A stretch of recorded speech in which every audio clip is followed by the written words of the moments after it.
जुन्या वादातून आई आणि मुलीचा खून.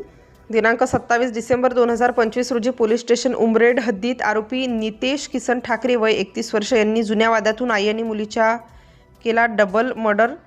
फिर्यादी नामे स्मिता पंकज जुंबडे वय 36 वर्ष राहणार मंगळवारी पेठ वनिता शाळेच्या मागे उमरेड जिल्हा नागपूर यांची आई श्रीमती पार्वता शंकर फुकट वय 65 वर्ष व फिर्यादीची मोठी बहीण सौ संगीता वसंत रिटे वय 41 वर्ष दोन्ही राहणार गंगापूर उमरेड यांच्या राहते घरी जाऊन भांडण केले व फिर्यादीची आई व बहीण यांच्या डोक्यावर लाकडी दांड्याने जबर प्रहार करून त्यांना जीवानिशी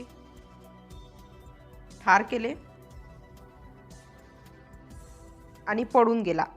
अशा फिर्यादीच्या तक्रारीवरून आरोपीविरुद्ध पोलीस स्टेशन उमरेड येथे खुनाचा गुन्हा नोंद करण्यात आला आहे. गुन्ह्यातील आरोपी नामे नितेश किसन ठाकरे वय 31 वर्ष यांचा शोध उमरेड पोलीस घेत असून उमरेड पोलीस यांनी तांत्रिक पुरावे व गुप्त बातमीदाराच्या मार्फतीने आरोपींचा शोध घेत अवघ्या 1 तासाच्या आत आरोपीचा शोध घेऊन त्याला दिनांक 27/12/2015 रोजी 27/12/2025 रोजी गंगापूर परिसरातून ताब्यात घेतले आहे. आरोपीकडून गुन्ह्यात वापरलेले हत्यार जप्त करण्यात आले.